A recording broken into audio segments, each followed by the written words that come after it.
Muchas gracias, Guillermo. Con mis saludos a los organizadores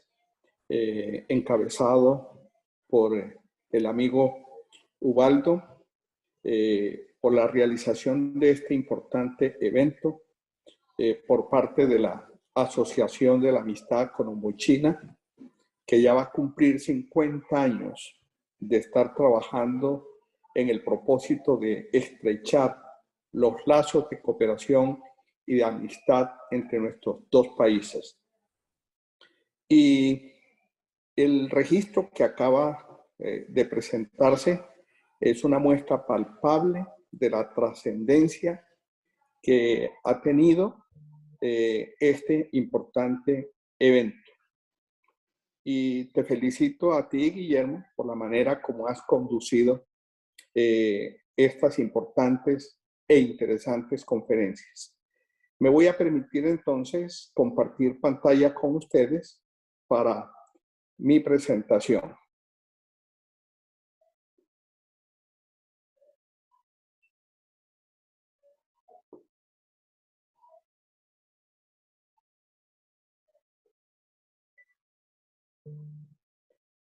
Bueno, yo quiero hablarles de la transición en clave agrícola. Por eso el título de mi conferencia, la transición agroenergética. Desde luego, no escapa a nuestro interés saber a qué responde esta transición energética en la que está el mundo entero, que, como vamos a verlo, es una respuesta de la comunidad internacional a los desafíos de la emergencia climática. Y hablo de emergencia climática porque más que un cambio climático, estamos ya frente a una verdadera emergencia climática. Como observan ustedes allí, había un ciclo natural de emisiones y captaciones de las emisiones de gases de efecto invernadero que se rompió por la acción por la actividad humana, y esa ruptura debido a la actividad humana es lo que explica que la causa fundamental de esta emergencia climática en la que estamos es antropogénica. Y lo acaba de confirmar el grupo de expertos de las Naciones Unidas sobre el Cambio Climático en su informe preliminar para ser presentado en la COP26 próximamente, en el mes de noviembre. Ese documento, que fue elaborado por 243 científicos de todo el mundo y que encendió todas las alarmas, nos dice que la influencia del ser humano en el clima ya no encaja en ninguno de esos umbrales de probabilidad y se considera que es un hecho probado que no tiene incertidumbre. La evidencia es ya tan abrumadora que no hay duda científica sobre la incidencia de la actividad humana en esta emergencia. Y ello obedece en gran medida a la preponderancia de las fuentes de energía de origen fósil, como pueden ustedes observarlo, que supera el 80%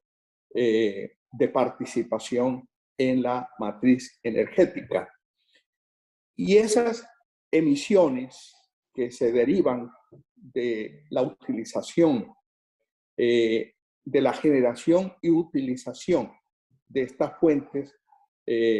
de energías de origen fósil dan lugar a una acumulación en la atmósfera, especialmente de CO2, y está comprobado, el informe, uno de los informes de este panel de expertos de las Naciones Unidas muestra que hay una correlación entre la acumulación, el aumento de las concentraciones de gases de efecto invernadero y la temperatura global. Aquí se observa claramente de cómo a medida que aumentan las concentraciones de CO2, aumenta también la temperatura. Y los estragos de esta variabilidad climática a que hemos estado expuestos es definitivamente catastrófico. Se manifiesta con la elevación del nivel del mar por el derretimiento de los casquetes polares, la alteración de los patrones regionales, monzones, niños, huracanes, la extensión de bacterias y virus tropicales. Está comprobado científicamente que el origen de esta pandemia en la que estamos responde precisamente a una de las manifestaciones o de las secuelas del cambio climático, la pérdida de ecosistemas y biodiversidad, y un aspecto que concierne en gran medida a la temática de este evento, que es en el sector agrícola, el deterioro de los suelos. Definitivamente, como lo dice el director de la Organización Mundial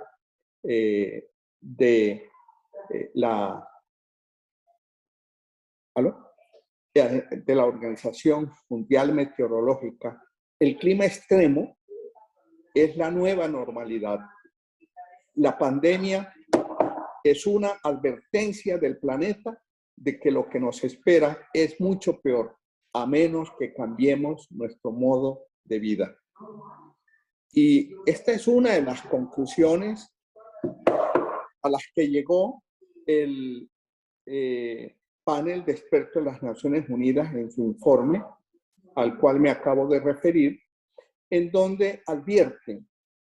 que la temperatura global se ha elevado 1.1 grados centígrados con respecto a la era preindustrial. Y estamos a puertas de que se pueda llegar por encima del 1.5 grados centígrados, y de llegarse a ese punto, podríamos decir que estaríamos en un punto de no retorno. Si bien el COVID-19 ha provocado una grave crisis económica y de salud internacional, la incapacidad de abordar el cambio climático puede amenazar el bienestar humano y los ecosistemas y en general la economía.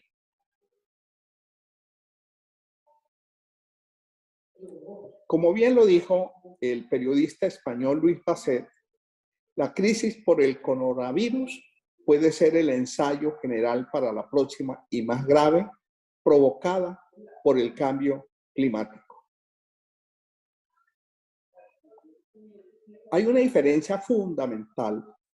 entre la crisis que ha provocado esta pandemia y la crisis que plantean los desafíos que plantea esta emergencia climática. Esa diferencia estriba en que mientras esta pandemia que ha venido asolando a la comunidad internacional, tienen de diferente que en menos de un año se pudo dar no solo con una vacuna, sino con varias vacunas para contrarrestar la expansión de esta epidemia. En cambio, nos tomará años el poder evitar que lleguemos a ese punto de no retorno al que nos referimos anteriormente. ¿Qué hacer frente a esa realidad? El pesimista se queja del viento. El optimista espera que el viento cambie de dirección, pero el realista ajusta las velas y de ajustar las velas se trata. Bien dijo Darwin que no es la especie más fuerte o la más inteligente la que sobrevive, sino la que mejor se adapte al cambio. Nos impone entonces esta emergencia climática la imperiosa necesidad de trabajar en la prevención, en la mitigación y, desde luego, en fortalecer la resiliencia frente a los estragos de esta emergencia ambiental. Y la respuesta de la comunidad internacional, precisamente ajustando las velas, han sido, primero, los objetivos del desarrollo sostenible, que entre otras cosas fue una iniciativa de Colombia que fue aprobada inicialmente en la cumbre Río +20 en el año 2012 y acogida por las Naciones Unidas, y que plantea como uno de sus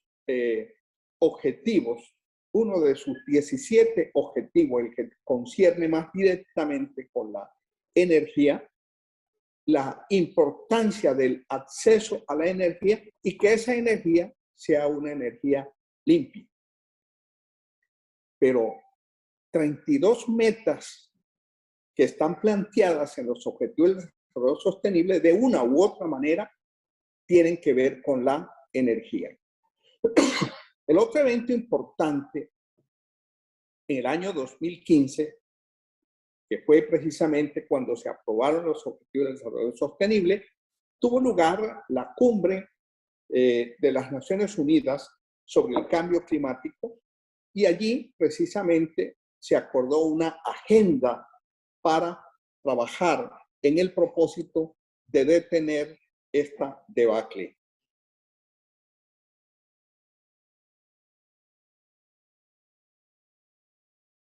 En esencia,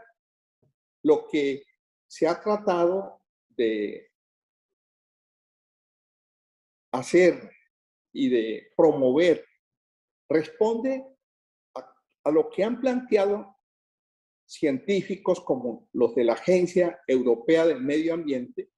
que demuestran que para elevar las probabilidades de limitar el incremento en la temperatura media a 2 grados centígrados, y ya estaríamos por encima del punto de no retorno de 1.5, las emisiones globales deberían alcanzar su máximo en 2020 para luego disminuir. Y el hecho cierto es que no se logró ese cometido, y la comunidad internacional y las Naciones Unidas se están haciendo el propósito de llegar a una neutralidad de carbono hacia el año 2050. Pero para lograr este objetivo de la descarbonización, como lo planteó el Acuerdo de París, es necesario reducir drásticamente el consumo de las energías de origen fósil. La exsecretaria de las Naciones Unidas, Cristina Figueres, para el medio ambiente, nos dijo que llegó la hora de reconocer que la industria petrolera y la industria carbonífera es una actividad que tuvo su momento de sol, pero hoy ya está en el atardecer y tenemos que prudentemente buscarle alternativas rápidas ya. Es decir, estamos ante el ocaso de la era petrolera y del carbón. Recientemente se pronunció la Agencia Internacional de Energía y fue muy clara al decir que al margen de los proyectos ya aprobados en 2021, nuestra previsión no contempla ningún nuevo sitio petrolero o de gas con fines de desarrollo y plantea la necesidad de renunciar desde ya a la industria petrolera. Pero cuando estamos hablando de la industria petrolera, estamos hablando de una actividad que extrae el crudo, pero luego, a través de su proceso de refinación, de él se derivan una cantidad de productos y subproductos que siguen siendo y seguirán siendo por mucho tiempo indispensables para el desarrollo de la economía y de la sociedad. Por ello, podemos destacar entre esos derivados, productos y derivados de la refinación del petróleo y la petroquímica, además de producir los combustibles, produce el asfalto, fibras sintéticas, pero en el caso de la agricultura, insumos agroquímicos y fertilizantes y pesticidas son derivados del petróleo. Y sabemos que la agricultura es intensiva en el uso de la energía, no solamente de los insumos ya mencionados, sino en el consumo de electricidad y de otras formas de energía. Por eso tenemos que decir que estamos entonces abocados a la necesidad de una transición energética que pasa por la descarbonización, la digitalización de la que se ha venido hablando en este evento, de la descentralización del sistema y de la democratización para permitir un mayor acceso. Esa transición implica que de una manera gradual y progresiva, las fuentes no convencionales de energía renovables van a ir adquiriendo cada vez mayor importancia y ganando participación en la matriz energética. Entre tanto, el gas natural se perfila como un combustible de transición. Se ve el aumento de las fuentes de energía renovables, pero se ve claramente que a partir del año 2030 se estabiliza, se aplana la curva de demanda de petróleo y de sus derivados. Nosotros en Colombia particularmente tenemos un amplio espectro de posibilidades y de potencial en materia de fuentes no convencionales de energías renovables, el potencial hidroeléctrico, energía eólica, solar fotovoltaica, y tenemos un importantísimo potencial en energía a partir de la biomasa. Pero estamos hablando de una transición y es claro que no llegaremos a la tarde sin haber pasado por el mediodía. De allí entonces la importancia de entender que el petróleo y sus derivados van a ir perdiendo importancia, pero todavía hacia el año 2030 va a tener una gran importancia el consumo de combustibles, particularmente de origen fósil. Siendo ello así, es de la mayor importancia ver la manera de mejorar la calidad de esos combustibles. Y en ese sentido, se han venido haciendo esfuerzos por parte, en Colombia particularmente, se han venido haciendo esfuerzos para mejorar la calidad de esos combustibles por parte de Ecopetrol, que es la que refina el crudo en Colombia. reduciendo el contenido de azufre en la gasolina y en el diésel motor. También se han venido haciendo esfuerzos por parte de Ecopetrol y las demás empresas petroleras que operan en Colombia para reducir su huella ambiental. Ecopetrol misma está en un proceso de reconversión para convertirse en pasar de ser una empresa petrolera a ser una empresa energética.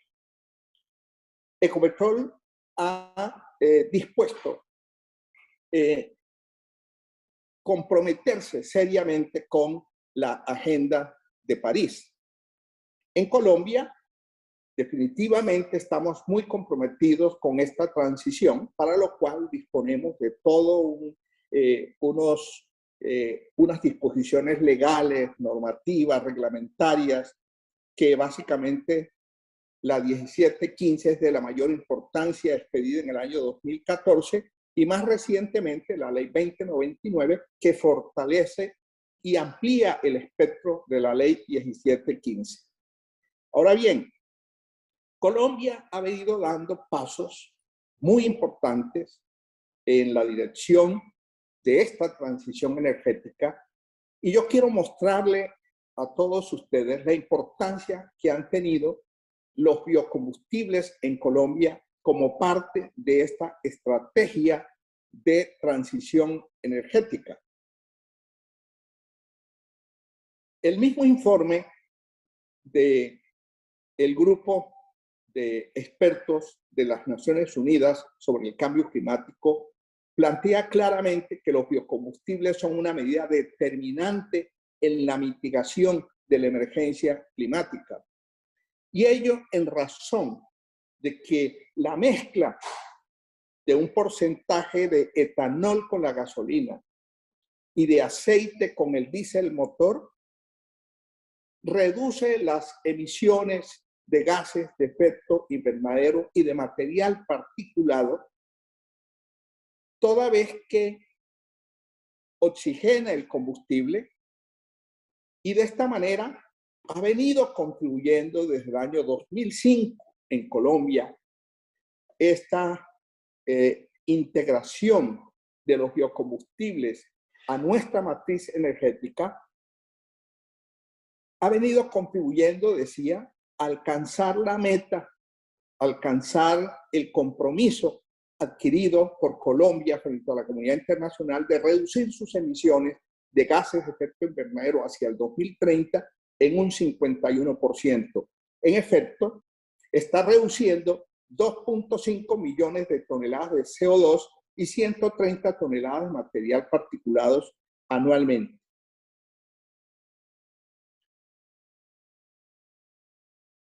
Esto ha contribuido a ampliar la frontera agrícola del país, las áreas sembradas de caña de azúcar, las áreas sembradas de palma de aceite. Esa ampliación de la frontera agrícola que se ha venido dando en Colombia se ha venido dando por cuenta precisamente del desarrollo de esta cadena de valor de los biocombustibles, pero no de cualquier clase de biocombustibles, porque es muy importante tener en cuenta que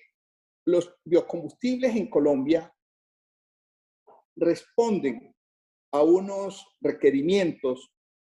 desde el punto de vista ambiental que hacen la diferencia con respecto a los biocombustibles que se producen en otras latitudes. En Estados Unidos, por ejemplo, la base para producir el etanol es el maíz. En Colombia es la caña de azúcar. Y los estudios que se han venido realizando muestran que desde el punto de vista de eficiencia energética, desde el punto de vista del rendimiento de los cultivos y desde el punto de vista de su contribución a la reducción de los gases de efecto invernadero, han arrojado ese estudio de ciclo de vida de todos estos procesos en la cadena han mostrado que definitivamente el diésel producido, el biodiesel producido a partir de la palma y el etanol producido a partir de la caña de azúcar,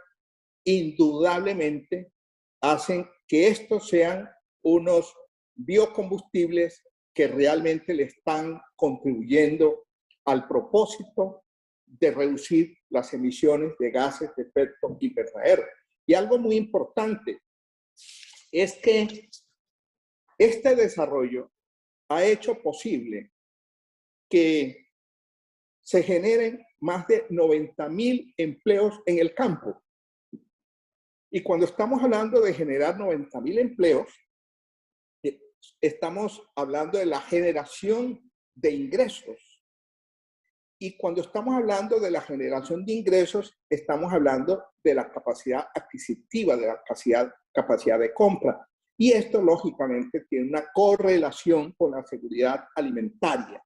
porque la seguridad alimentaria debe ser vista desde el punto de vista de la producción de los alimentos, pero también desde el punto de vista del acceso a esos alimentos. Y solo en la medida en que las personas tienen ese ingreso, y sobre todo en el campo colombiano, en donde está concentrada la pobreza, es fundamental el apoyo, la contribución que han venido haciendo los biocombustibles en este sentido. Pero no se quedan los biocombustibles únicamente en la producción del etanol y del biodiesel para las mezclas, sino que además otra contribución importante que están haciendo es la capacidad instalada que están ofreciendo de generación de energía a partir de la biomasa. Nos encontramos con que entre la cadena del etanol y la cadena del biodiesel tenemos una capacidad instalada de aproximadamente 800 megavatios de potencia de energía a partir de la biomasa que está precisamente sustituyendo energías de origen fósil. Y hablando de estas energías a partir de la biomasa, ahora con la transición energética y con las leyes que se han expedido en Colombia, están abriéndole una posibilidad inmensa al campo colombiano, porque precisamente a partir de la ley 1715 y de la 2099,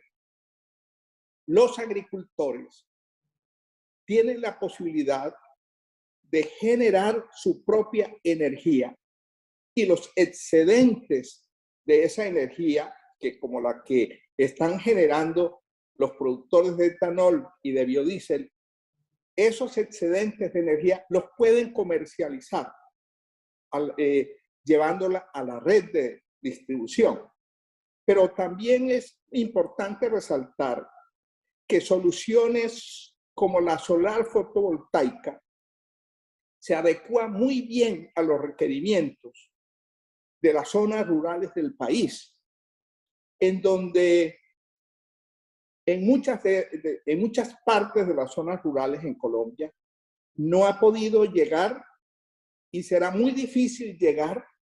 con suministro de energía a través de la red de interconexión, porque desde el punto de vista costo eficiente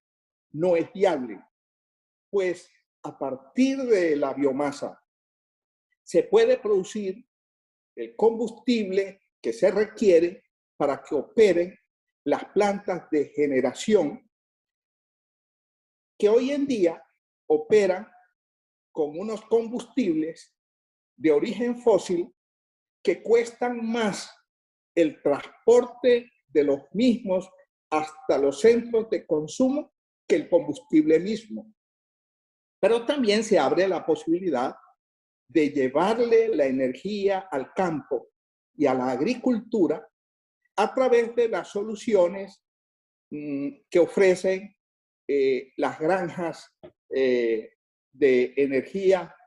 solar fotovoltaica que tienen la particularidad de que es modular y por lo tanto se pueden llevar soluciones adecuadas a los requerimientos del agricultor, del campesino. Podemos finalmente concluir que si bien la agricultura es parte del problema, porque un porcentaje muy alto que supera el 20% de las emisiones de gases de efecto invernadero provienen del campo y por lo tanto están contribuyendo a esta emergencia climática. Al mismo tiempo, como lo estamos viendo, es parte de la solución. Ahora bien, la transición energética en Latinoamérica en particular tiene que ir de la mano de la transformación productiva, porque como ya lo dijimos atrás, el petróleo y el carbón, que son nuestros dos principales renglones de exportación, los que más contribuyen a la generación de divisas para el país y de ingresos para el Estado, se están contrayendo los mercados y por lo tanto, poco a poco, es un hecho que vamos a tener cada vez mayores dificultades para desarrollar nuevos proyectos y por lo tanto se requiere diversificar nuestra economía a través de la transformación productiva. Y para ello es necesario estimular la industria y la agricultura, pero eso no será posible si no cambiamos un modelo neoliberal que hemos tenido, en donde hizo carrera la idea de que la mejor política industrial era no tener política industrial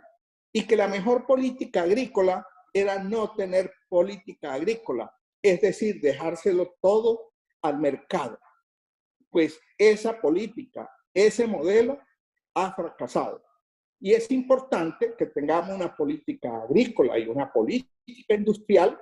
como política de Estado. Y termino con esta frase de Mike Froman, que fue asesor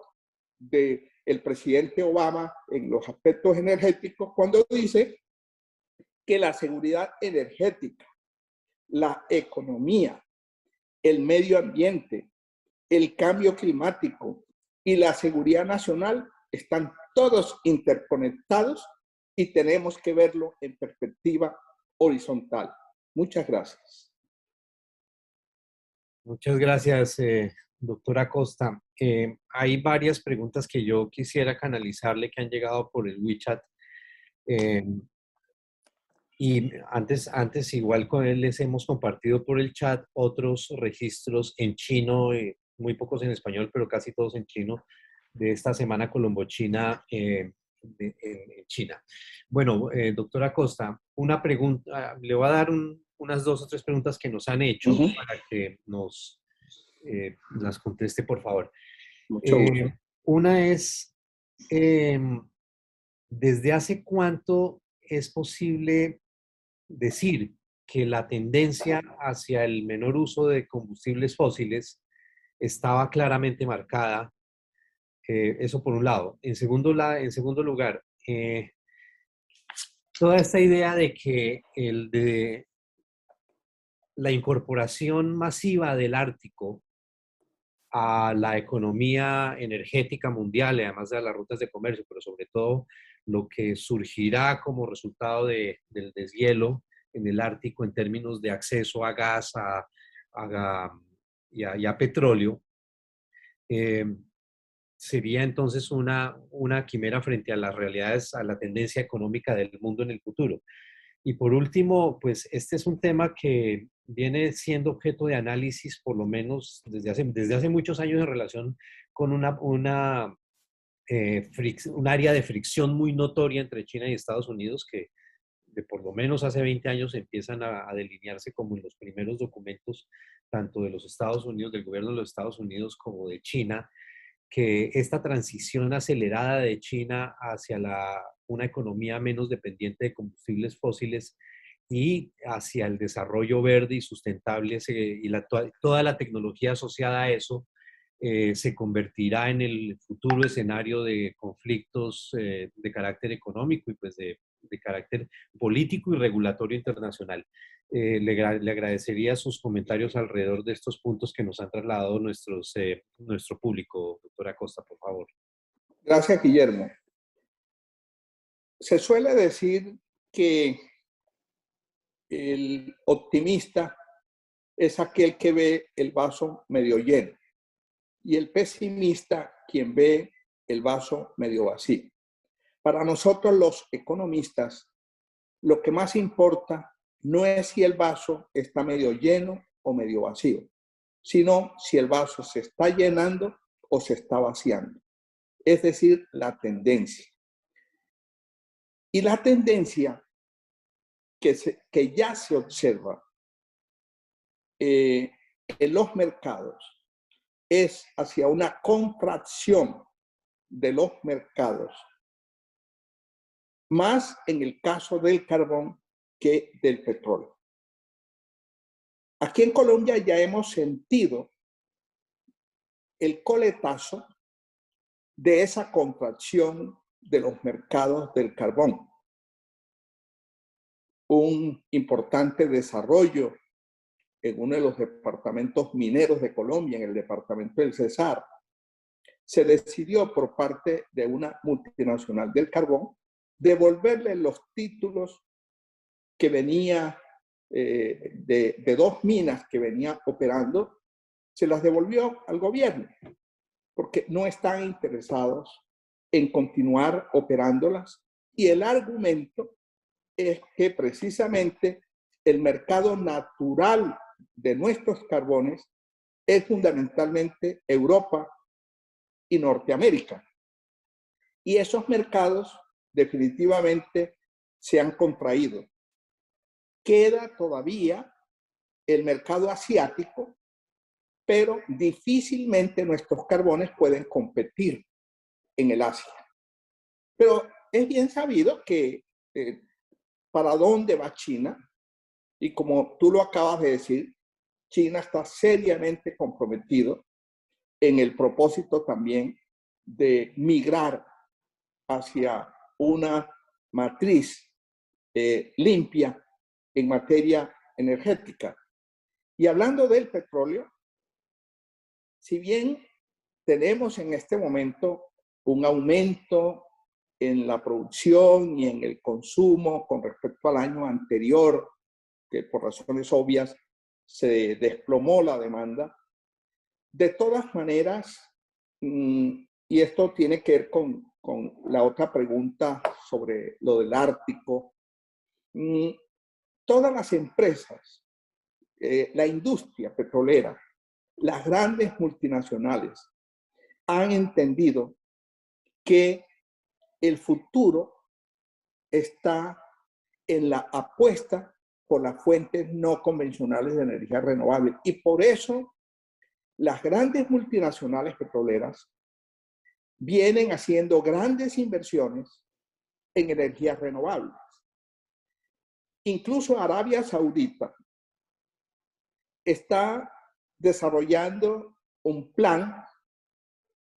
tendiente precisamente a diversificar su economía, a reducir su dependencia con respecto al petróleo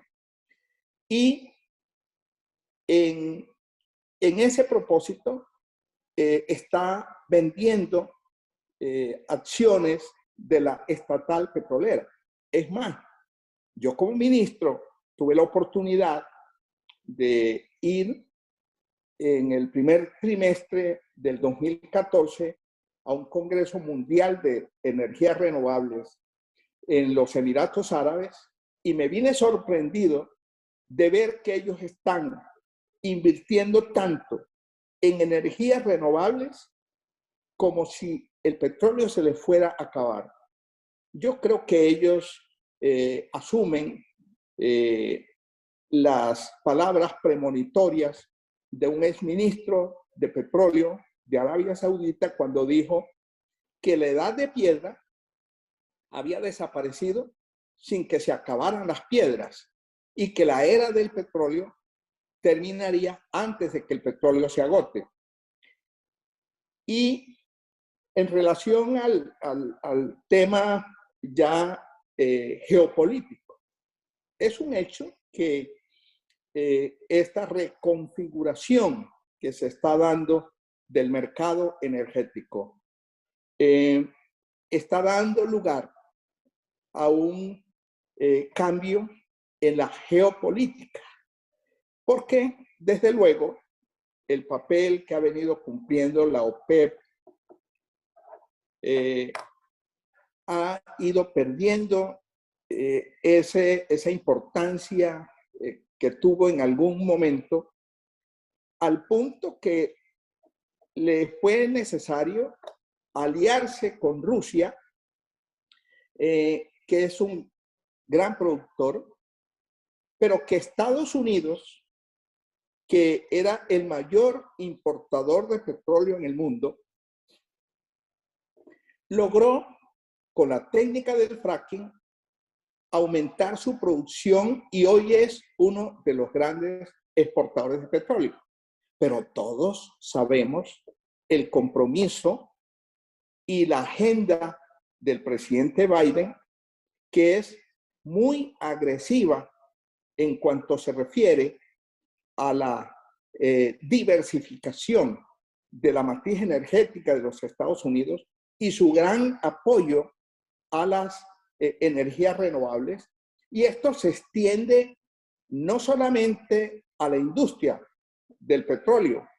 sino que se ha extendido también a la industria automotriz. Las principales compañías, las principales empresas fabricantes de vehículos están reconvirtiéndose para fabricar ahora automóviles con motores eléctricos. Y es bien sabido que la movilidad eléctrica, la movilidad sostenible, se está abriendo espacio con una celeridad en todo el mundo y esto, lógicamente, habrá de repercutir en una caída drástica de la demanda de combustibles de origen fósil, toda vez y esa demanda representa por lo menos el 30% de la demanda de energías de origen fósil. De manera pues que, sí, aquí China particularmente está liderando en el mundo esta transición energética y detrás de China están los Emiratos Árabes y muy de cerca está también los Estados Unidos y hay una ventaja que tienen las fuentes no convencionales de energías renovables y es que a diferencia de las fuentes de energías fósiles, petróleo y gas, que están concentradas desde el punto de vista regional en los países, en cambio, las fuentes no convencionales de energía están diseminadas, están esparcidas por todo el planeta. De manera pues que va a haber un cambio muy drástico en la geopolítica en materia de energía y una reconfiguración del mercado energético.